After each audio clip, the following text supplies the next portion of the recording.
سلام، من حسام هستم و امروز با یه آنباکس دیگه همراه شما و قبل از هر چیزی میخواستم که سال نو رو بهتون تبریک بگم. امیدوارم که یه سال خیلی خوبی رو در پیش داشته باشید. این کووید هم به زودی انشالله که از بینمون بره، خلاص شیم از دستش. امروز قراره که بپردازیم به ساعت آنربند 6 که به دستم رسید و قراره اون رو جعبه گشایی بکنیم و بهش بپردازیم. اگر یادتون باشه من یه مقایسه بین چند تا مچبند هوشمند انجام داده بودم که در نهایت میبند 5 تونست که بهترین اونها لقب بگیره. رانر آپ یا در واقع مورد دومی که بسیار امتیاز بالایی رو گرفت آنربند 5 بود که توی همون ویدیو من گفتم که به زودی قراره که آنربند 6 عرضه بشه که کلی از ایرادات آنربند 5 رو رفع کرده. یه نکته ای رو هم بهتون بگم، یه نیم نگاهی هم به آنربند نسخه 6 داشته باشید که قرار هست عرضه بشه. یه صفحه نمایش خیلی بزرگتر داره، خیلی دیزاین زیباتری داره و من به شخص فکر میکنم که فروشش هم خیلی بالا باشه. الان اینجاست و میخوام بپردازم به اون. قبل از هر چیز میخوام مهمترین ویژگی که این مچبند داره رو بهش بپردازم و اون صفحه نمایش بسیار زیبای امولد این مچبند. یه صفحه نمایش 1.47 اینچی که امولد گورلا گلاسه، یعنی به وسیله گورلا گلاس محافظت میشه و بنابراین تا یه مدتی قراره که بدون اینکه خط و خشی متوجهش بشه همراهی بکنه با شما و خیلی صفحه نمایش خوبیه، تو روز قشنگ دیده میشه و مهمترین ویژگی که یه مچبند هوشمند باید داشته باشه به نظر من یه تیکه گنده میخوره، اینکه کلی فضا برای قرار دادن انواع المان ها توی صفحه اصلی، توی نوتیفیکیشن ها یا اون واچ فیس هایی که میخواید انتخاب بکنید وجود داره و این خیلی لذت بخش میکنه کلیت کار کردن با یه مچبند رو که تمرکزش روی اون پارامترهای سلامتیه که به همراه داره. قبل از هر چیز به دیزاین این مچبند میپردازم و رنگ های مختلفی بند اون داره. خیلی بند شبیه آنربند 5، یه مقدار از اون احساس میکنم که کامفورت یا راحتی بالاتری رو داره که باید بهش اشاره بکنم. تعداد سوراخ‌هاش هم احساس میکنم که بیشتر نسبت به آنربند 5 و همین موضوع باعث میشه برای کسایی که دستشون یه مقدار قطر دستشون کوچیک‌تره راحت فیت بشه این مچبند و هیچ مشکلی رو از این بابت نداشته باشن. از بابت دیزاین لوگو آنر رو میبینیم که سمت راست خود مچبند هک شده.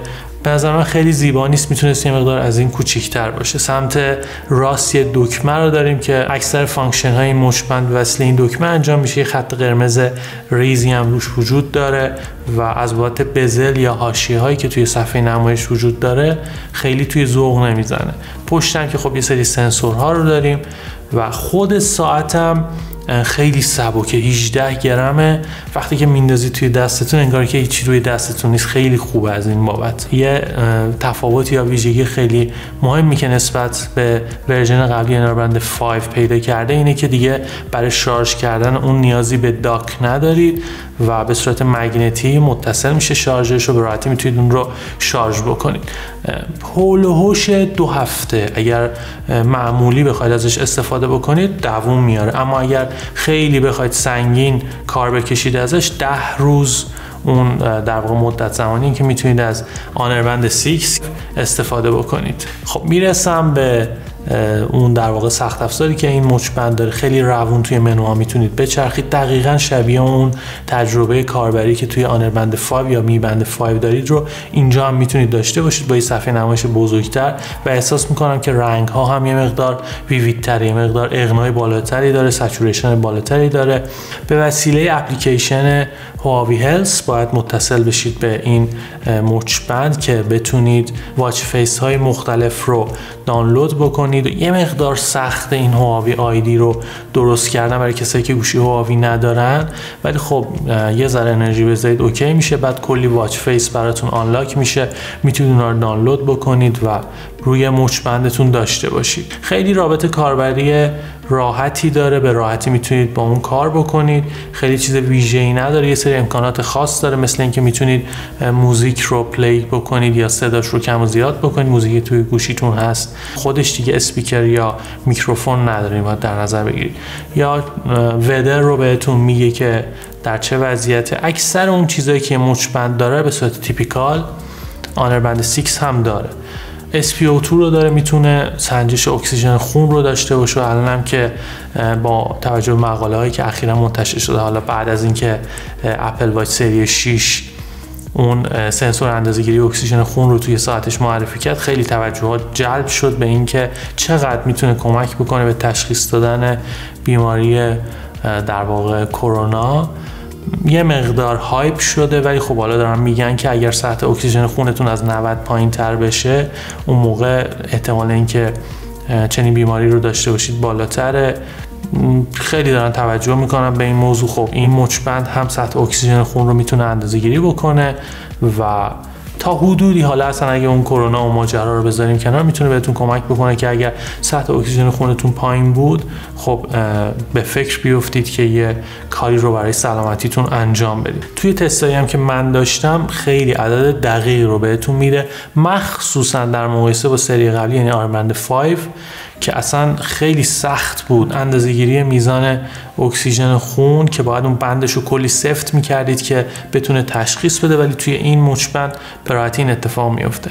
حالا این ماجرا رو میذارم کنار، برمیگردم به اون ویژگی اصلی این مچبند که اون در واقع کمکیه که میتونه به شما بکنه برای سلامتی بیشتر.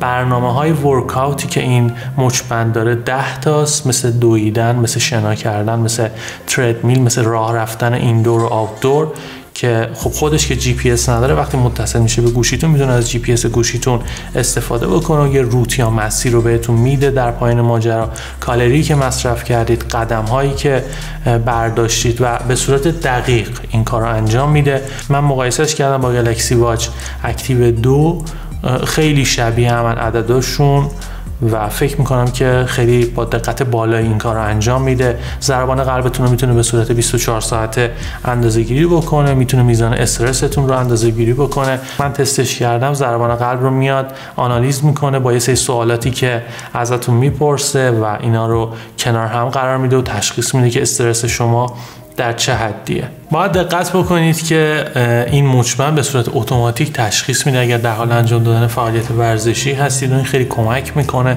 وقتی که دارید یه پیاده روی رو انجام میدید به صورت اتوماتیک اکتیو میشه، اون رو کامل رکورد میکنه، توی تاریخچه شما هم موجوده. بعدا میتونید بهش مراجعه بکنید ببینید که کی به چه مدتی چقدر کالری سوزوندین. کمک میکنه که در واقع اون برنامه ورزشیتون رو پیش ببرید. یه نکته دیگه هم وجود داره، اون هم درباره ارسال نوتیفیکیشن هاست که کاملا از زبان فارسی پشتیبانی میکنه. اگر پیامی براتون بیاد میتونید بدون در هم ریختگی اون رو اینجا ببینید. باید دقت بکنید که ایموجی ها دیگه نمایش داده نمیشن و فقط اون زبان فارسی رو داریم. نمیتونید به پیام ها جواب بدید. اگر کسی باهاتون تماس بگیره، تنها آپشن یا گزینه‌ای که دارید اینه که اون تماس رو رد بکنید. نکته‌ای که وجود داره اینه که تا 50 متر در مقابل آب مقاومه و برای کسایی که به ورزش آبی و شنا و این ماجراها علاقه‌مندن جواب میده و فکر نمی‌کنم مشکلی پیش بیاد اگر بخوان از یه همچین مچبندی استفاده بکنن.